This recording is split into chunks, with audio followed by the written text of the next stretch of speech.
Hello बच्चों, कैसे हैं। आज एक बहुत ही इम्पोर्टेंट टॉपिक हम लोग पढ़ेंगे। हाफ लाइफ से रिलेटेड पढ़ेंगे। किससे रिलेटेड पढ़ेंगे? हाफ लाइफ से रिलेटेड पढ़ेंगे। ठीक है। तो methods of determine to order of reaction. ठीक है। किसी रिएक्शन का ऑर्डर कैसे हम निकालते हैं, तो इसके बहुत ही डिफरेंट डिफरेंट मेथड होते हैं। चार मेथड होते हैं। इसके अलग अलग, हम वैसे तो बहुत होते हैं लेकिन चार मेथड हम यहाँ पढ़ेंगे। ठीक है, समझ में आ गई बात?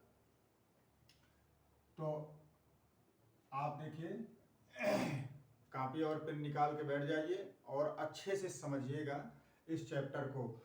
इस टॉपिक में बहुत ही इम्पॉर्टेंट चीज़ बताई जाएगी आपको, जिससे बहुत ही जेईई नीट में सवाल पूछे जाते हैं। ठीक है, तो शुरू करते हैं। ठीक है, रेडी हो? आज जो डिस्कस करने जा रहे हैं बहुत ही इजी टॉपिक है बट बहुत इंपॉर्टेंट है।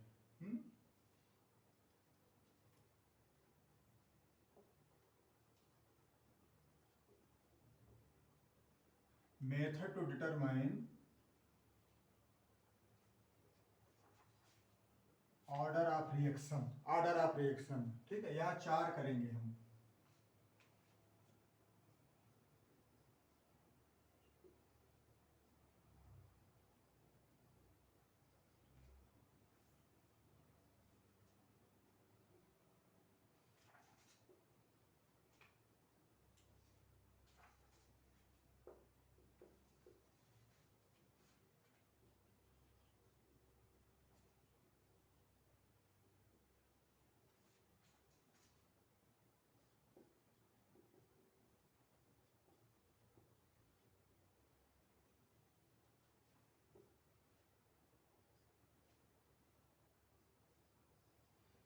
ठीक है,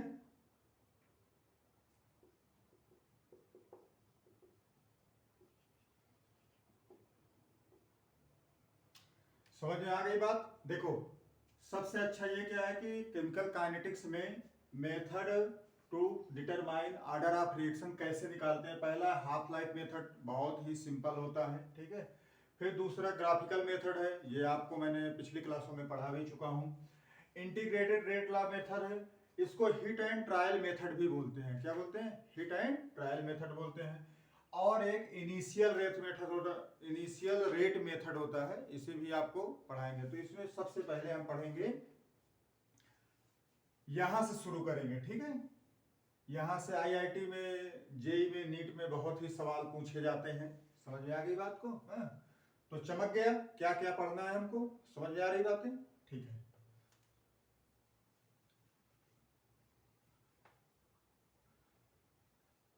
तो हाफ लाइफ वाला ज्यादा सबसे पहले, तो हाफ लाइफ क्या होता है?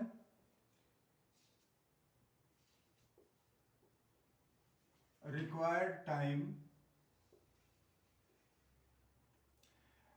टाइम किस लिए होता है? रिक्वायर्ड टाइम होता है for a substance, required time for substance to reduce to half of its initial concentration. Half life क्या होती है? हाफ लाइफ क्या होती है? उसके इनिशियल कंसंट्रेशन को जो हाफ कर दे, उसमें लगा हुआ टाइम को हम हाफ लाइफ बोलते हैं। इसे हम किससे रिप्रेजेंट करते हैं? T1/2 से। किससे रिप्रेजेंट करते हैं? T1/2 से। तो ये बोर्ड में पूछ लिया जाता है। अब इससे मेन इंपॉर्टेंट होते हैं, जैसे पहला हम पढ़ेंगे जीरो ऑर्डर का। जीरो ऑर्डर का क्या होता है? टी हाफ क्या होता है जीरो ऑर्डर का? T half A0/2K। A0/2K, जो A0 क्या है? इनिशियल कंसंट्रेशन है। क्या है?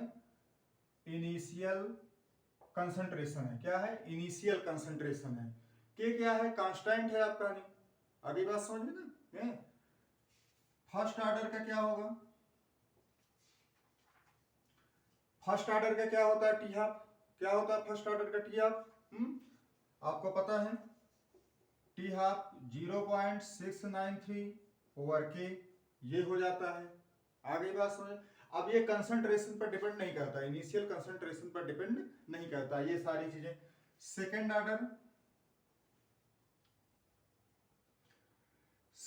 ऑर्डर का क्या होगा फार्मूला? सेकेंड ऑर्डर का क्या हो जाएगा फार्मूला बताइए? टी वन बाई हाफ इसको करते हैं, और ये क्या हो जाएगा? 1 के ए नॉट। अब इसका एक जनरल हाफ लाइफ का रिएक्शन निकल के आता है। जनरल हाफ लाइफ का रिएक्शन ये देखो, टी 1/2। तो this reaction holds to any order of reaction. क्या होता है? ए की पावर नॉट 1 - n। अब बच्चे बहुत कंफ्यूज होते हैं, कोई कोई किताबों में n-1 इसको 1/a बोल दिया जाता है।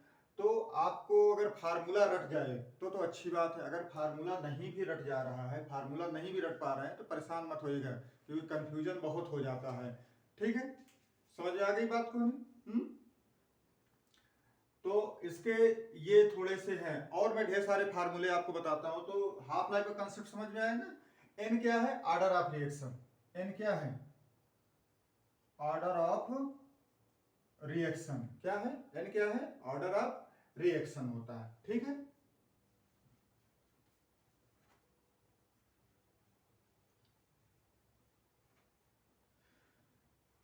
क्लियर है ना ये सारी चीजें? अब इसमें क्वेश्चन कैसे पूछ लिए जाते हैं? क्वेश्चन पूछने का यह होता है कि आपको इनिशियल कंसंट्रेशन दे दिया जाए, हाफ लाइफ दे दिया जाए। इनिशियल कंसंट्रेशन A0, अब ये दे दिया जाए T1 T2, ये दे दिया जाए आपका A1 A2 अगर ऐसा डाटा गिवन है तो आपको समझ जाना चाहिए कि क्या, तो आपको पता है कि क्या होता है? T half 1/T2। तो क्या हो जाएगा? ये इनिशियल कंसंट्रेशन का क्या हो जाएगा? नहीं कितना हो जाएगा? नहीं है? तो ये पूरा क्या हो जाएगा बोलिए? A01 ओवर A02, और ये क्या हो जाएगा? 1 - n। अगर दो इनिशियल कंसंट्रेशन डाटा में दिए हुए हैं तो आपको इस फार्मूले से निकाल लेंगे। नहीं, ठीक है, समझ में आ गया? तो ऐसे टाइप में डाटा गिवन होते हैं, सवाल पूछे जाते हैं। ठीक है, एग्जाम में कई बार ऐसा होता है कि बच्चों को फार्मूला नहीं याद होता, तो कोई दिक्कत नहीं, बहुत से कॉमन सी चीज है। कोई टेंशन नहीं लेना है। फर्स्ट ऑर्डर का, जीरो ऑर्डर का थोड़ा सा याद कर लो, सेकंड ऑर्डर का कोई बड़ी चीज होती नहीं है। ठीक है, क्लियर है ये चीजें?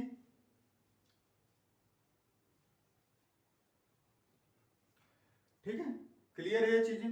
अब कुछ हाफ लाइफ के देखो डाटा दिए हुए हैं, तो आपको एक बार में मैं बता देता हूं। जैसे मान लिया T 50% है, T 75% है, याद रखना। ठीक है, T 50%, T 75%, T 87.5%।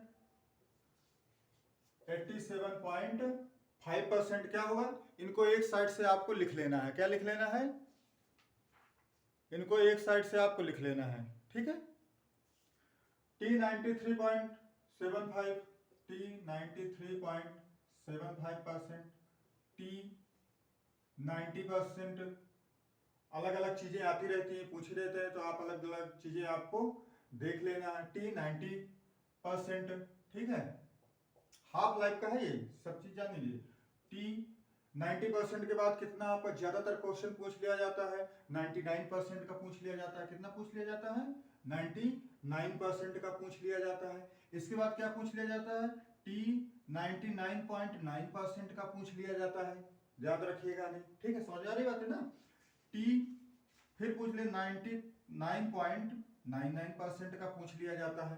तो ये ज्यादातर सवाल पूछे जाते हैं ऐसे टाइप में, तो आपको बिल्कुल घबराना नहीं है। मैं एक आपको बहुत ही अच्छी ट्रिक देता हूं जिससे आप एक बार में सारे सवाल सॉल्व कर लेंगे। तो आपको टी हाफ से कैसे रिलेशन है, देखो ये टी हाफ है सबके, इसे 1 से मल्टीप्लाई कर दो, 50% वाला है।